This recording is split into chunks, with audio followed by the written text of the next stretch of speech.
What's going on, Dragon Ballers? We are here with Frank Miller. What's good, what's good? Our boy, who got top 16 at the Philly Regional playing GT. And I know it's like, man, another GT list, but guys, like this list is Spice. It's got some really cool tech that I think you guys are gonna be interested to see. So Frank, why'd you go with GT? Because I know you're going back and forth on a couple decks. Honestly, since this is a best of one thing, I kind of like felt like GT was a little more aggro than U7. U7 is very RNG based, and I'm not good with RNG. I have the worst RNG luxury. So I think the morning of the event, I switched to GT, and I just went with it, and it paid off, man. It worked. So All right, let's check it out. All right, so GT, I hope you guys know what it does, but if it doesn't, on the front side, you swing, put a card underneath for the red sand, and then you get to draw two. When you have 7 or more markers on the unison, flip it over, go to 6 life draw. And then this backside, you draw one, and then you can pay a red to bring back a unison from the drop area, and then you can spirit boost. I don't know, I never did the spirit boost effect. Didn't come up? It didn't come up. Kill people before that? Yeah. This is straight aggro, and y'all about to see why. All right, so starting off, we got the 2 unisons. You start with one, but it's always good to have another one, just in case, because a lot of people will start to try to take care of it before you awaken, which is very difficult to do that. You can't play the game. So I always like to play 2 just in case. It did come up one time yesterday where I had to cast the second one to keep going, otherwise I was just losing. So I went for the top 5 searchers. I like top 5 searchers right now in the meta right now, honestly, so I can put what I want underneath there rather than take the risk of it. So just top 5. I went with 2 trunks, 2 of the draw 1 trunks and 2 intensify trunks. I did this because, like I said, people can stall. If you lose your unison, people can stall you out at that point, and you need to awaken when you need to be able to awaken when you want to awaken. So I played this, and then sometimes they will just leave you at 6 life, and then to me, I feel like you're losing card advantage. The game doesn't really start till you get to 4 life or less, in my opinion. So I wanted to use this just keep, and this helps get aggro. You can bring it back with the pan, which you'll see later on. So it worked out pretty well. I probably swung with it like 2 or 3 times, but a lot of times it's a red saint, so you can't put underneath the unison and resolve its effect. Cool. I went with 3 of the crit Goku and 4 of the barrier trunks. I see a lot of lists not playing the 4 barrier trunks. I'm not sure why. I think this is one of the better cards in the deck itself. Barrier is really powerful right now. So, and just you won't not be able to interact because of -10 on it. You can play this turn 1. So I thought it was a good call. This card can get your cycle going. I know some lists play the pan, but I like this one. It's a crit swing. It replaces itself and then puts a card underneath your unison to help you keep going. So I liked it. It was pretty good for the most part. Then I went with 4 of this guy, the 4-drop Goku. I like this Goku a lot just because it helps you abuse your pan, and that's something you want to do consistently, is just abuse your pan. And people are going to kill the pan off rip a lot of times, so, and you get that first block up, so you get used to it, and then you just swing with this and get it back. It does have like a high energy cost to get to, though, with 3 or more energy, but most of the time people are just like, you'll be able to resolve it a lot of times. Yeah, it's worth it for sure. Yeah. I went with, so next card, I went with 3 pan. I don't know if it was correct. I probably should have played 4, but 3 felt fine just because you draw a lot. And I don't know, I might bump it up to 4, but 3 worked out pretty fine for me for the most part. I saw it when I needed to see it, and then I can always put it, I always got it underneath the unison, so it was never a problem for me.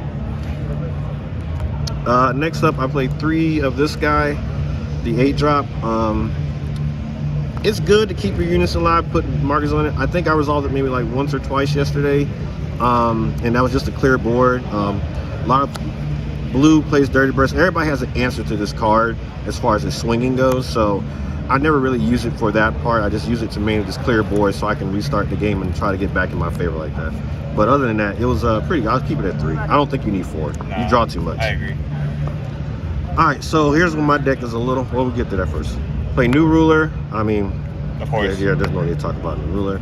I play Kai. I don't care. I don't have a 4 chomper, so I play Kai. You know? You call him double strike. You never Yeah. We would never make a mistake. I played 2 Vegeta Resolve. I did side the 3rd one.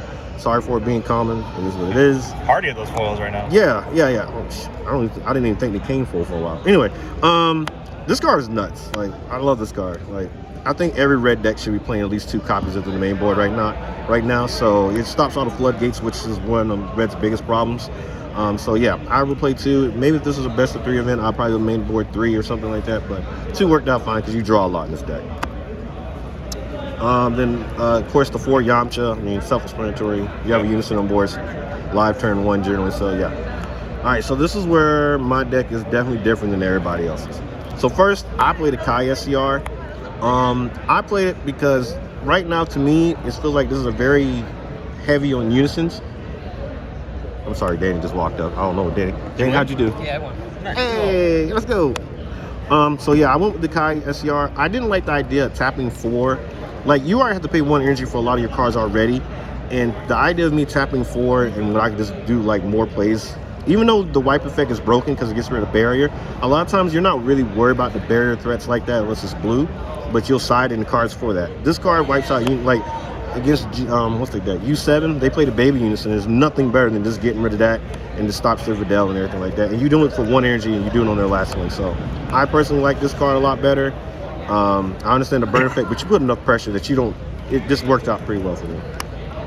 All right, so I played 2 Bunny Girl. All right, definitely explain this one. So it goes with this super combo. All right, so Mike Rutuli put me on this card. Shout out to the Wizard Mike. Yeah, Oracle Mike, baby. He put me on this card because I didn't even know this was an actual interaction. So if your Pan dies or your Yamcha dies or one of those guys die, you can play Bunny Girl. And usually what happens is I would get the super combo early, which is always live. I choose this because, like I said, people can stall you out with a Raditz super combo and you just never get there. At least with this, you can you start defending early or putting pressure early. So what I would do is I would play one of my crit guys or something like that. I'll swing, put this in there, and then if I resolve a Pan, then if they kill the Pan, you can play the Bunny Girl and you can bring this back from your drop there, so you have the power after that. Or you can bring back Yamcha. I think it's 4 or less, but I never brought back Yamcha. I always brought back the Krillin super combo. So this combination took a lot of people by surprise because everybody is going to want to kill your Pan. They don't want Pan to stay on the board. And if you don't defend if you don't block with the Pan, they're really freaked out about it. So this combo was actually just dirty. Yeah, this combo's nasty. Bunny Girl is a crazy card, man. Yeah, it's crazy how this card just got popular like within the last this set here, because now you got Bowman running loose right now. It's really good right now. It's surprising. So I played Scientist Fu. I love this card. I did win a game with Scientist Fu yesterday. I don't know, man. Draw 2. Can't go wrong. Yeah, you draw 2 double strike. You like drawing out here. So yeah, we went with that. So this is the 1-0s right here. 1 surprise attack, Vegeta, 1 hit wonder. Dude, you are always spirit boozing, you're always minusing power. Like, this is crazy. Yeah, it resolves I play both of these cards almost every single game. Like, people just don't expect that extra 15k crit swing. And this card, even the graveyard effect is actually pretty nasty too. I got rid of cards because I would just -5 from that, and then I would just play my Trunks or something like that. So the wipe effect in this card is, it happens every. I love these cards, man. Shout out to Mike because he's the one he put these cards in my deck. More free play in red, dude. Yeah, we're trying to do the most. In red. Now to the extra cards. We got 4 difference of status. I don't think really need explaining why you need to play 4 difference. This card was so bad, and this deck makes it so broken. Yes. It's crazy. There's nothing better than just minusing 30 a card, and you still got 7 or 8 markers on your Unison. So this card really, it put in a lot of work. I think I was doing 3, but the guys told me to put it to 4, and I don't regret it at all. I never sided out. It just works all the time. So 2 testing. I'm iffy about this card in the main board. It's rough because you get stuck at 6 sometimes. Yeah, you get stuck at 6 sometimes, and you don't want to spend 2 energy to play it. I don't know. I have to think about it more. I don't know how I feel about it. I feel like you might. I don't know. We're going to do more play testing. And then 2 Violet Rays. I wasn't main boarding Violet Rays until yesterday. This card worked out against blue, even though it didn't save me at all. So, but it's good against red. I only played against red and blue yesterday, so I don't know how it is. But it works. It's good. All right, sideboard. 2 Vegeta Imposing Presence. This is really good against red. I like it against yellow. But red, it's just it keeps you from dying. And it gets around barriers, so I liked it a lot. So it worked. Yeah, it's pretty good. 1 Universe Strategies, just in case you play against cards got a lot of removal and you don't protect your board. And really good against Blue Unison. Yeah. I think I played against the SS3 player. That's I don't know if he's in finals or not, but I played this and he just couldn't remove my cards on the board, so I was able to push through with that. So yeah, it worked out. and you draw a lot, so you only need to see one copy of it. I want to play one mechie. I guess this is just anything generic. Like you never, best one pre-side, you never know what people actually put in their deck. So is this a generic card that you could put in? Like there's certain decks like Cell or Red U7 or something like. But just because generic card decks that you don't know, you put it in and then get a feel for it, and then a good Cell as well. 2 Koitsukai, that's self-explanatory. 2 Kaioken, a lot of barriers, so I just want to get rid of barrier, and this helps with the floodgate problem. It makes people second guess whether they wanted to use their floodgates or use counterplays against you. Yeah. Then 2 Deborah, just for hand control cooler. 1 more Vegeta Resolve. 1 more King Vegeta Hidden Visions. I had another one, Joey Living Bar, but I gave it back to him. But it worked out. It's really good against green. The blue players right now, they don't use D-Magic, like the sparking effect of D-Magic like that right now. So this is mainly more for green than anything else. Yeah. Like super solid though, and some blue decks can be very good. So I think it's very good right now. Yeah, it's like the after image deck, because like U7, they like to tap out now, and then they'll probably use their sparking thing to do that. So yeah. And then I don't know why I play this card. I used it once. Gigantic Meteor. This card is actually just nuts to me. Like. So what it does, the biggest effect is like during your turn, you pay 1 energy if you lose the red Saiyan, and then you can minus 30k up to 30k on the board. So this card is really good against U7. It's really good against it's good against red.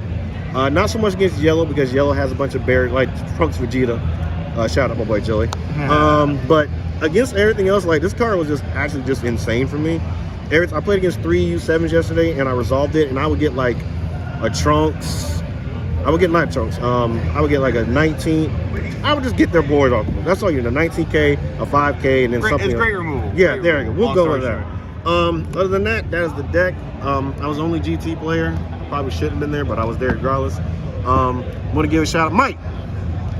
Come here. Want to give out my boy Oracle Mike. Yeah. Mr. Nectarine. Yeah. You know what I'm saying? Frank did his thing though. I'm proud of Frank. Yes, sir. Shout out to Crossworlds. I love this squad. I love this squad to death. We play testing, and this is a good grind. Shout out to Mr. TCG. Shout out to DBS Deck Planet. And thank you guys for the support. Yeah, that's it. Oh, shout out to my wife. Love you, babe. Awesome, man. We'll see you next time. Later.